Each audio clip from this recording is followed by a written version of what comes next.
Hello guys, welcome to my Gurukul channel. आशा करता हूँ सभी लोग अच्छे होंगे और आज हम आपके लिए लेकर आए हैं एनवायरमेंट साइंस की बहुत अच्छी वीडियो। इस वीडियो में सभी पक्षियों के बारे में हमने विस्तार पूर्वक बताए हैं और ये सभी की सभी जानकारियां वन लाइनर है। तो चलिए अपनी वीडियो को स्टार्ट करते हैं। वीडियो को स्टार्ट करने से पहले आप हमारे चैनल को सब्सक्राइब करें और बेल आइकन प्रेस करना ना भूलें। तो चलिए वीडियो को स्टार्ट करते हैं।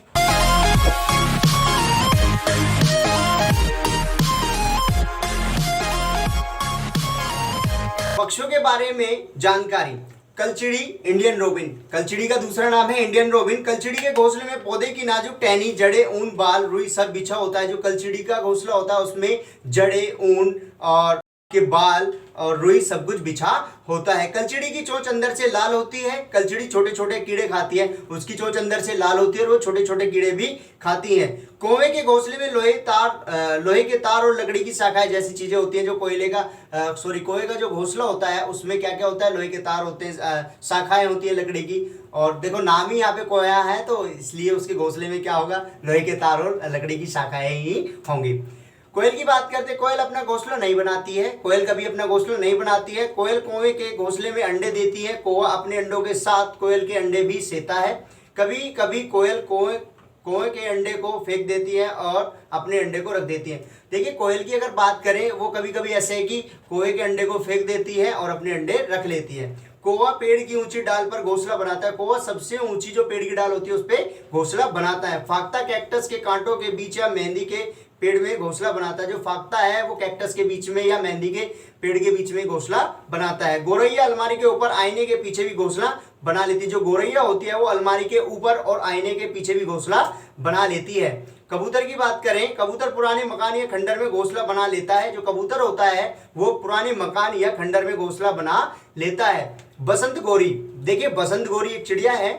यह गर्मियों में पेड़ों में टुक टुक करते रहते हैं और पेड़ के तने में गहरा छेद बनाकर उसमें अंडे रखते हैं। जो बसंत गोरी है यहाँ पर, वो जो है गर्मियों में टुक टुक पेड़ों पर करते रहते हैं और ये पेड़ के तने के अंदर रहते हैं छेद बनाकर। दर्जन चिड़िया की बात करें। देखिए दर्जन चिड़िया यानी कि दर्जी यानी कि कपड़े सिलना। दर्जन चिड़िया यानी कि यहाँ पे पत्तों को सिल कर एक तरीके से जो है पत्तों को सिल लेती है और उसके बीच में थैली बनाकर अंडे देने के लिए उसको तैयार करती है। तो दर्जन चिड़िया भी यहाँ पर क्या है, अपनी नुकीली चोंच से पत्तों को सिल लेती है और उसके बीच की बनी थैली को अंडे देने के लिए तैयार करती है। शक्करखोरा। यह किसी छोटे पेड़ या झाड़ी की लटकती डाली पर अपना लटकता हुआ घोंसला बनाता है। जो शक्करखोरा है वो जो लटकती डाली होती है पेड़ की, उसी पे लटकता हुआ घोंसला बनाता है। तो शक्करखोरा अपना घोंसला बाल, बारीक घास, पतली टहनियां, सूखे पत्ते, रुई, पेड़ की छाल के टुकड़े, मकड़ी के जाले और कपड़ों के चीथड़ों से बनाते। कपड़ों के चीथड़े हुए, मकड़ी के जाले हो गए, सूखी पत्तियां हुई, टहनियां हुई, इनसे सभी घोंसले बनाते हैं। कौन? शक्करखोरा। नर वीवर पक्षी। देखिए यहाँ पर वीवर पक्षी नर भी है और मादा भी है। तो देखिए दोनों की खास बात यह है, जो नर वीवर पक्षी है वो अपने अपने घोंसले बनाता है। जो नर वीवर पक्षी है वो अपने अपने घोंसले बनाते हैं। लेकिन मादा वीवर पक्षी की बात करें, नर के बनाए हुए घोंसले को देखती है और उनमें से जो सबसे अच्छा लगता है उसमें अंडे देती है। तो जो मादा वीवर पक्षी है वो जो नर ने घोंसला बनाया उसमें सबसे अच्छा जो घोंसला उसमें अंडे वो देती है। वल्चर यानी कि गिद्ध मरे हुए जानवरों को खाता है, ये खास बात है गिद्ध की। हर्मिंग बर्ड की चोंच सुई की नोक जैसी होती है। जो हर्मिंग बर्ड है उसकी जो चोंच है वो कैसी होती है, सुई के जैसी होती है। कबूतर की चोंच गुलाबी और पंख ग्रे रंग के होते हैं। कबूतर के जो चोंच है वो गुलाबी रंग और पंख ग्रे रंग के होते हैं। चील, बाज और गिद्ध हमसे 4 गुना अच्छे देख सकते। देखिए जो चील है, बाज है, गिद्ध है, वो हमसे 4 गुना अच्छा बेटर देख सकते हैं। पक्षियों की विशेषताओं की अगर हम बात करें, देखिए पक्षी हैं तो उनकी विशेषताएं भी होंगी, कुछ खास बात तो होती है। तो उनकी खास बात ये है, पक्षी केवल अंडे देने के लिए घोंसला बनाते हैं। जब अंडों से बच्चे निकल जाते हैं तो वे घोंसला छोड़कर उड़ जाते हैं। देखिए जो पक्षी है वो घोंसला इसलिए बनाता है ताकि उसमें अंडे दे सके, उसके बाद वो वहां से प्रवास कर जाते हैं। घोंसला छोड़कर पक्षी अलग अलग जगहों पर चले जाते हैं, जैसे पेड़, जमीन पर और पानी में। तो अलग अलग जगहों पर ये प्रवास कर जाते हैं। घने जंगलों में दिन में भी अंधेरा रहता है और सन्नाटे में पक्षियां और जानवरों की आवाज सुनाई देती है। जो जहां पर देखो घने जंगल होते हैं वहां पर दिन में भी अंधेरा रहता है और वहां पे ज्यादा आवाज गूंजती है तो ज्यादा आवाज भी सुनाई देती है।